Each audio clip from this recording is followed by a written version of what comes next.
in the afternoon session following a pitch session. So the lads will come into the gym, and what we want to do is basically minimise the eccentric loading of the programme and focus primarily on that concentric. So that is the shortening of the muscle. So what kind of power and stabilisation we can get through that. So the first element of the programme, we go through a mid-thigh shrug. So basically you get a barbell, bring it into mid-thigh, you drop it in, and then we're going nice and powerful. So we're getting that triple extension through calf, through hip, and then shoulder. So basically that one works through a nice force velocity curve. So we're going power from the ground right up into the upper body elements. So we're going all the way through. So it's basically as if you're like a puppet on puppet strings. You're being pulled straight up. So we're working full continuum like a total body exercise. So we do 3 sets, 3 reps of that. We'd move on. We'd go into hip thrusts. So predominantly now we're working that lower extremity, so the concentric force of glutes and hamstrings.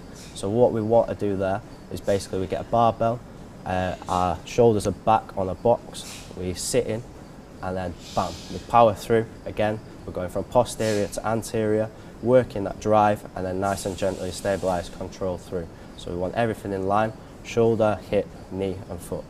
Then what we do is we move on from them 2 compound exercises. Then we go into a agonist and antagonist push and pull.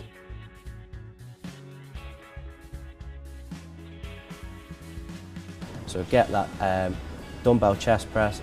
We're going in, making sure the dumbbells don't touch in the middle, nice and stabilised. Elbows underneath the dumbbell, wrist in line, elbow and shoulder alignment has to be right. So we're pushing back and nice and through. Then we pair that with a pull. So we do a horizontal push into a horizontal pull.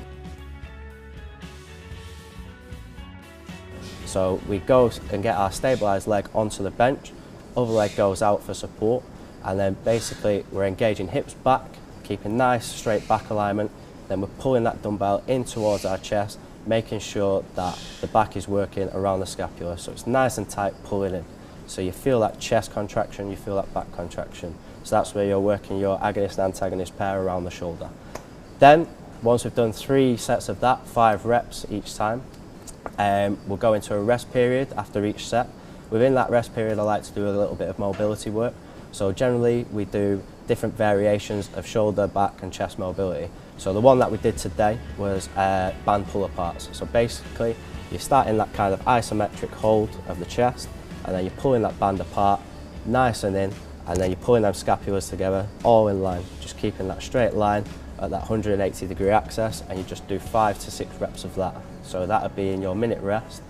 Then, once we've done our antagonist, agonist push and pull, what we do is we go into more kind of concentric stabilisation around the hip, so and the hamstring as well.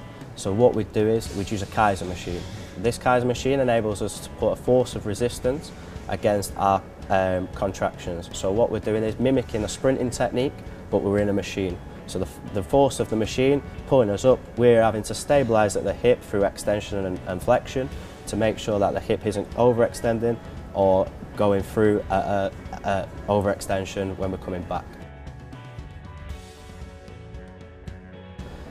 So again, we'd go into 3 sets of that, and we'd do 3 repetitions each side.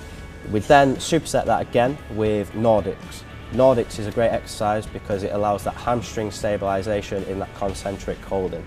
So that is where the hamstring's shortening, and then we're slowly lengthening the muscle, causing that stabilisation, causing that strengthening, that stretching.